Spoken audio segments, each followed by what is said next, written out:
Hello students, welcome back. मैं रजनीश गुप्ता अपने channel Educare में आप सभी का स्वागत करता हूं। नेक्स्ट क्लास में हमने कहा था कि पढ़ेंगे कोई अलग आइसोमेरिज्म। अभी तक की क्लास में लास्ट में मैंने आपको मेटामेरिज्म पढ़ाया था। मेटामेरिज्म क्लास का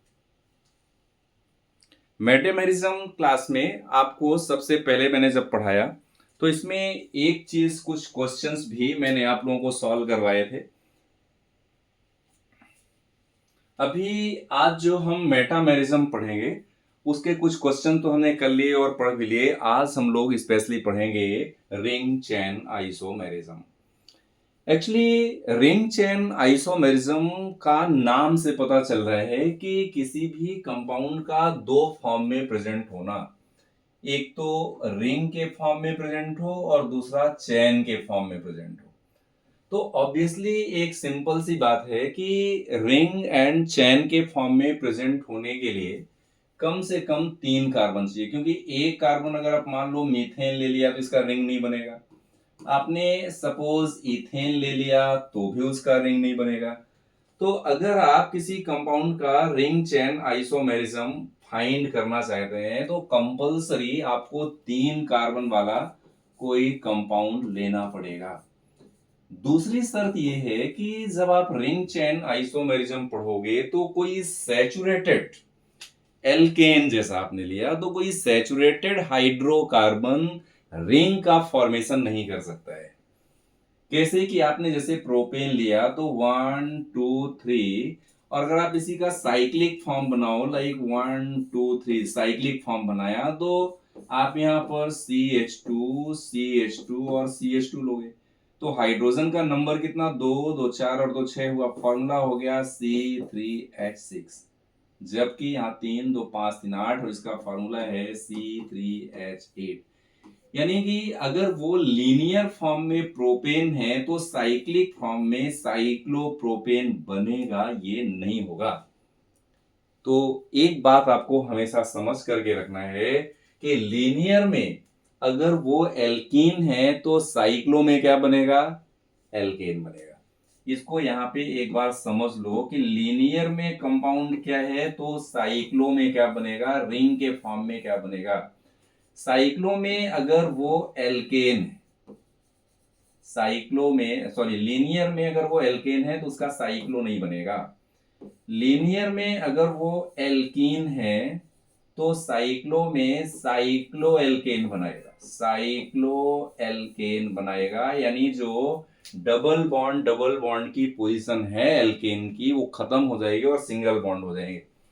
अगर वो लीनियर में एल्काइन है, अगर वो लीनियर में एल्काइन है तो साइक्लिक में वो साइक्लो एल्कीन बन जाएगा, साइक्लो एल्कीन बन जाएगा। यानी कि कार्बन कार्बन के बीच में डबल बॉन्ड है तो सिंगल बॉन्ड में कन्वर्ट हो जाएगा। कार्बन कार्बन के बीच में ट्रिपल बॉन्ड है तो वो साइक्लिक में डबल बॉन्ड में कन्वर्ट हो जाएगा। अगर वो कार्बन के बीच में सिंगल बॉन्ड है तो उसके फिर कोई भी साइक्लो डेरिवेटिव नहीं बनेंगे, साइक्लो कंपाउंड नहीं बनेंगे। तो पहले तो आपको ये ध्यान में रखना है।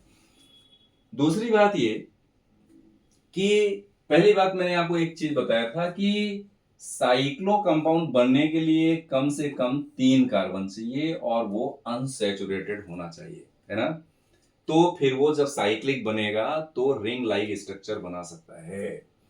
तो one isomer has a ring and the other has an aliphatic chain, दो फॉर्म हो गए। दूसरा कि ring chain isomers are also the functional isomers. क्यों? फंक्शनल आइसोमेरिज्म में हम क्या करते थे, फंक्शनल ग्रुप चेंज करते थे। जी हाँ, यहां पे यही हो रहा है। मैंने कहा था आपको कि अगर वो सिंगल बॉन्डेड है एल्कीन में, डबल बॉन्डेड है एल्कीन में तो साइक्लो में सिंगल हो गया, फंक्शनल ग्रुप जैसा चेंज हो गया।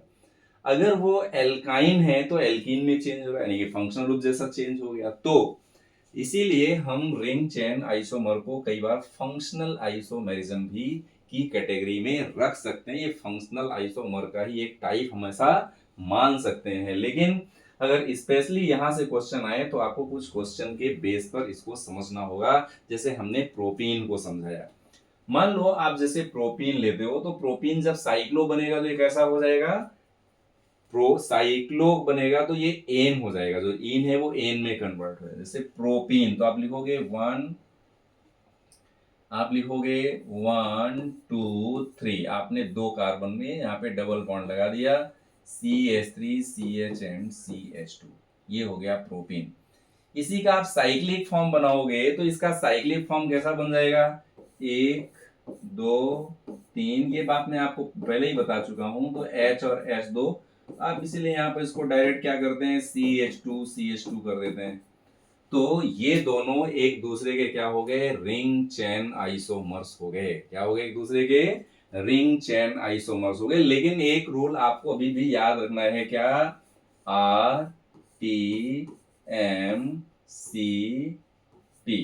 RTMCP आपको याद है क्या रूल पढ़ाया था मैंने यहाँ पर, आप एक चीज बताया था कि रिंग चेन आइसोमेरिज्म को FMCP, सॉरी यहाँ पर F है, हाँ, RTFMCP। तो अगर कहीं पर रिंग चेन आइसोमेरिज्म है तो उसको सबसे ज्यादा प्रायोरिटी मिलेगी टॉटोमेरिज्म, फंक्शनल ग्रुप आइसोमेरिज्म। तो फंक्शनल ग्रुप आइसोमेरिज्म से ज्यादा प्रायोरिटी आपको किसको देना पड़ेगा, रिंग चेन को देना पड़ेगा। इसीलिए आप उसे फंक्शनल आइसोमेरिज्म की कैटेगरी में नहीं रख सकते हैं, आपको अलग से उसको रिंग चेन आइसोमेरिज्म की कैटेगरी में रखना होगा। तो कार्बन का नंबर एटलीस्ट कितना चाहिए, 3 चाहिए। ये बात तो आपको समझ में आ गई है। अभी एक दूसरा एग्जांपल लेते हैं। मान लो आप लेते हैं hexene, suppose you are taking hexene as the example. तो हेक्सीन के क्या हो सकते हैं, देख लो यहाँ पर, साइक्लोहेक्सेन हो सकता है। हेक्सीन का क्या हो सकता है, साइक्लोहेक्सेन हो सकता है इसका साइक्लिक फॉर्म में। लेकिन खुद के साइक्लोहेक्सेन के कौन कौन से फॉर्म हो सकते हैं वो आपको यहाँ पर ध्यान रखना है। क्या क्या ध्यान में रखना है कि साइक्लोहेक्सेन के अब कौन कौन से फॉर्म हो सकते हैं। तो हम एक रिंग में कार्बन कम कर देंगे, तो ये आपने यहां पर ले लिया 5 कार्बन, साइक्लोपेंटेन, और एक यहां पर आपने CH3 लगा दिया। तो इसका जो मॉलिक्यूलर फॉर्मूला है वो C6H12 है, ठीक है ना। इसका भी मॉलिक्यूलर फॉर्मूला कैसा है, C6H12 है। इसका भी मॉलिक्यूलर फॉर्मूला C6H12 है। कैसे, यहाँ पर एक H है, यहाँ पर एक H, ऐसा 1 2, ऐसे यहाँ पे 3 4 5 6 7 8 9 और 3 12। तो फॉर्मूला क्या हो गया, इसका भी फॉर्मूला है C6H12, यानी कि मॉलिक्यूलर फॉर्मूला तो दोनों के सेम ही है। हमने एक यहाँ पर क्या किया कि जो साइक्लोहेक्सेन था, साइक्लिक रिंग में हमने 6 की जगह 5 कार्बन ले लिया और एक कार्बन को बाहर ले लिया। अभी ऐसा दूसरा हम कर सकते हैं कि यहाँ पर हम साइक्लोब्यूटेन ले लें, है ना, और 2 कार्बन हम ले लें, एक यहाँ पे मिथाइल ग्रुप ले सकते हैं और एक यहाँ पे मिथाइल ग्रुप ले सकते हैं। टर्मिनल पे है तो ऑब्वियसली ये CH3 होगा। अब ये बात आपको बताने की जरूरत नहीं है ना, पहले से आपको ये सब पता है। तो ये आपने इसको साइक्लोब्यूटेन से आपने ऐसा बना दिया इसको, ठीक है ना। ये साइक्लोब्यूटेन से आपने इसको ऐसा बना दिया। ये साइक्लोब्यूटेन, क्या प्रॉब्लम है भाई, ये इसको मैं हटा रहा हूं और ये बार बार आ जा रहा है। तो अभी यहाँ पर आपको ये साइक्लोब्यूटेन में 2 ग्रुप हो गए। इसी साइक्लोब्यूटेन में ऐसा भी तो हो सकता है कि आप साइक्लोब्यूटेन का एक कार्बन यहाँ पे और एक यहाँ पर ले लो। ऐसा भी तो हो सकता है कि साइक्लोब्यूटेन के आप दोनों कार्बन एक साथ ले लो। ऐसे 3 फॉर्म हो सकते हैं। और ऐसा भी हो सकता है कि साइक्लोब्यूटेन के आप 4 और 2 6 यहाँ पे कार्बन ले लो। तो साइक्लोब्यूटेन के 3 फॉर्म हो गए। देखो, पेंटेन में आपने एक ब्रांच बनाया, ब्यूटेन में कितने हो गए, 1 2 3 4, और ये 2 6, ये 4 और 2 6, 4 और 2 6, 4 और 2 6। इसकी तीसरी और कोई अलग कंडीशन बन सकती है क्या साइक्लोब्यूटेन में। अभी देखो, आपने दोनों को अलग अलग ले लिया, दोनों को एक के गैप में ले लिया, दोनों को एक साथ ले लिया। एडजेसेंट कार्बन पे आप ले लो तो आपने ले लिया, अपोजिट पे ले, ठीक है, और 2 कार्बन यहां ले लिया, इससे ज्यादा कुछ बनेगा नहीं। अब ऐसा भी तो हो सकता है कि साइक्लिक में आप 3 कार्बन ले लो तो साइक्लोप्रोपेन की कंडीशन इसकी बन जाए। तो साइक्लोप्रोपेन की कंडीशन बनेगी तब ये कैसा हो जाएगा कि एक रिंग लाइक स्ट्रक्चर आपने लिया और 1 2 और 3 कार्बन आपने ले लिए। फिर इसी का साइक्लोप्रोपेन का आपने क्या किया, यहाँ पर 1 कार्बन लिया, यहाँ पर 2 और यहाँ पे 3 ले लिया। एक ऐसा फॉर्म हो सकता है। तीसरा कैसा हो सकता है कि ये साइक्लोप्रोपेन सेम अलग अलग एक कार्बन पर, अब तीनों तो एक कार्बन पे आप नहीं ले सकते हो क्योंकि यहाँ पर ये कार्बन की वैलेंसी 1 2 3 4 5 हो जाएगी, वो ऐसा 1 2 3 आप मेथाइल लोगे ऐसा पॉसिबल नहीं है। ये पॉसिबल है और ये पॉसिबल है, ऐसा आप साइक्लोप्रोपेन का ले सकते हो। दूसरा, साइक्लोप्रोपेन में एक और पॉसिबिलिटी ऐसी हो सकती है कि आप एक दो कार्बन यहां पे ले लो और एक कार्बन यहां पे ले लो। एक ऐसी पॉसिबिलिटी है कि आप इन दो कार्बन को यहां पर और एक कार्बन को यहां पे ले लो। तीसरी एक और पॉसिबिलिटी है कि आप यहां पर और एक कार्बन की यहां ब्रांचिंग कर दो, ऐसी पॉसिबिलिटी बन सकती है। तो स्टार्टिंग से अगर आप देखो तो हेक्सीन के, यानी कि अब इसके आईयूपीसी नेम पर थोड़ा नहीं जाते हैं, आईयूपीसी नेम आसान है, हमने पहले पढ़ लिया है तो हो ही जाएगा। तो हेक्सीन के कितने रिंग चेन आइसोमर्स हो गए देखो, इंक्लूडिंग इंक्लूडिंग कौन सा, स्टीरियो आइसोमेरिज्म। तब हम बात करेंगे उनके बहुत सारे ऐसे भी ग्रुप होंगे, जैसे आप इसमें देखोगे ना, ये सिस एंड ट्रांस यानी कि ज्योमेट्रिकल आइसोमेरिज्म भी शो करेंगे। आगे चल करके आपको साइक्लिक कंपाउंड के डेरिवेटिव में भी ज्योमेट्रिकल आइसोमेरिज्म होता है, वो भी यहां पर आपको पढ़ना है। तो ये जो हो गए कितने, 1 2 3 4 5, एक खुद साइक्लोहेक्सेन है, 1 2 3 4 5 6, और इसका एक ये कौन सा 7 8 9 10 11 12, और इसका कोई पॉसिबल है क्या, कहीं पर दिखता हो तो एक बार समझो कि कितने फॉर्म हो सकते हैं। यहाँ पे फिर से काउंट कर लेते हैं।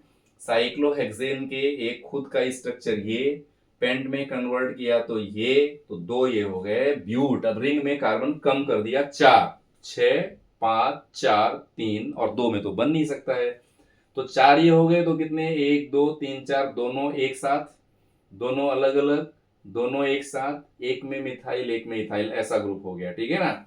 और इसका रिंग में कार्बन का नंबर कम किया तो ये 1 2 3, ये पॉसिबल नहीं है ना, इस पे तीनों पे हम नहीं ले सकते हैं।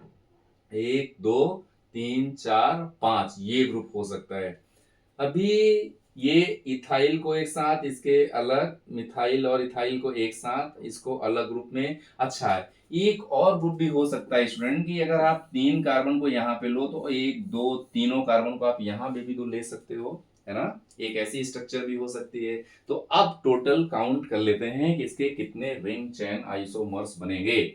सीक्वेंस हमारा वही रहने वाला है, RTFMCP, RTFMCP, P यानी कि पोजीशन। तो पोजीशन आपने चेंज किया है भले ही मिथाइल ग्रुप का, लेकिन वो प्रियोरिटी में नहीं है, क्योंकि प्रियोरिटी में कौन है, RTFMCP है। यानी कि पोजीशन के कंपैरिजन में ज्यादा प्रियोरिटी आपको किसको देना है, रिंग चेन को देना है। तो कितने हो गए, 1 2 3 4 5 6, आगे इसके 7 8, ये काउंट नहीं, 9 10 11 12, तो 12 रिंग चेन आइसोमर्स किसके हो गए, साइक्लोहेक्सेन के हो गए। अब क्वेश्चन ये है कि आप इसमें जितने बड़े साइक्लो ग्रुप बनाओगे उसको उतना डिफाइन करना थोड़ा डिफिकल्ट हो जाता है, इसलिए मेरा तो आपको ऐसा एक सजेशन है कि आप लोग पहले से ही ये क्वेश्चन सॉल्व करके रखो, जैसा कि आपने propane, butane, pentane, hexane, heptane, octane, नोनेन और डेकेन के नंबर ऑफ चेन आइसोमर्स आपने याद कर रखा है, वैसे इसके भी कुछ याद रखो, तो एग्जाम में आपका टाइम वेस्ट नहीं होगा। क्योंकि कई बार ऐसा होता है कि हम स्ट्रक्चर बनाते हैं लेकिन कोई एक स्ट्रक्चर रिपीटेड हो जाती है, तो उस केस में नंबर कम आ जाते हैं और उससे मिलता जुलता एक ऑप्शन कोई ना वहां पर होता है, कोई ना कोई वहां पे होता है, और इसीलिए फिर हमारा आंसर रॉन्ग हो जाता है। तो स्टूडेंट, आज की क्लास में मैंने आपको दो चीजें अभी समझाया, एक तो पढ़ाया मेटामर्स और दूसरा पढ़ाया रिंग चेन आइसोमेरिज्म, ठीक है ना। तो मेटामर्स में आपको, मेटामर्स के मैंने डिटेल में अलग लेक्चर में पहले पढ़ा ही दिया था आपको, अभी की क्लास में मैंने आपको पढ़ा दिया ring chain isomerism. Next class में आपको पढ़ाऊंगा टॉटोमेरिज्म। टॉटोमेरिज्म अपने आप में एक बहुत अच्छा और बड़ा टॉपिक है, आप बिलीव नहीं करोगे, इसमें से हर बार क्वेश्चन कभी ना कभी जेई में, नीट में, जेई एडवांस में आते ही हैं, बोर्ड के लिए भी बहुत इंपॉर्टेंट टॉपिक है। हालांकि अब बोर्ड में इसके ज़्यादा क्वेश्चन बनते नहीं हैं क्योंकि एनसीईआरटी के सिलेबस में है नहीं, लेकिन फिर भी जेईई और नीट में क्वेश्चंस आते हैं। तो नेक्स्ट क्लास के लिए वेट करते रहिए, तब हम पढ़ेंगे टॉटोमेरिज्म। ओके, मिलते हैं नेक्स्ट क्लास में।